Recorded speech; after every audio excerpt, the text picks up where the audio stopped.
we're going to teach you how to calculate limit. There are 4 ways to calculate limit. First, use limit rules. Second, use algebra when the limit in the form 0 over 0.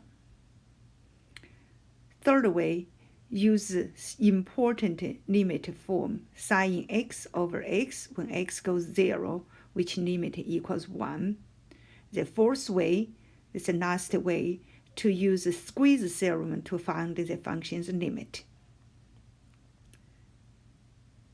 Part 1. The first way to calculate the limit.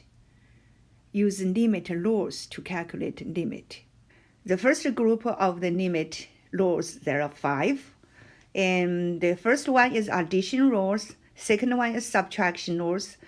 Third one is constant times function rules. And the fourth one will be product rule. Last one will be quotient rules. For quotient, be careful, denominator cannot equal 0. Another group, constant function limit is constant itself. Identity functions limit, it's their value. There is a power function, value, it's their powers. Radical function, composition of radical function.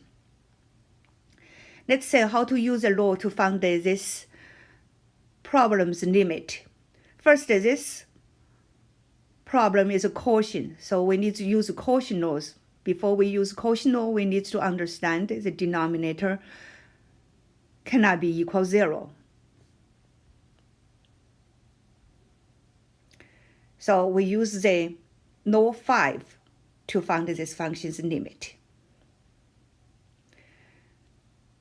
Use this quotient law, then we can write the quotient's limit in the limit's quotient. Then we use power function law, constant addition, subtraction. We write the limit, go through this function to each of them. Then we use the power function, identity functions laws, and find the function's limit. Then we calculate this. We got the final answer, -1 over 11th. When you look at the calculation, the limit process, you can find the function's limit and the function's value is actually exactly the same. So this gives us a short way to calculate the function's limit, called direct substitution property. If f is polynomial or rational function and a is in the domain, function's limit equals function's value. This is working for trigonometry function, essentially function. And look at it here. Sine function limit is sine function's limit value. Cosine function's limit is cosine's value. And they use that to calculate the product x times cosine x when x approach to pi. Then it's just product, then use equals function's value at that point. We have actually equals -pi.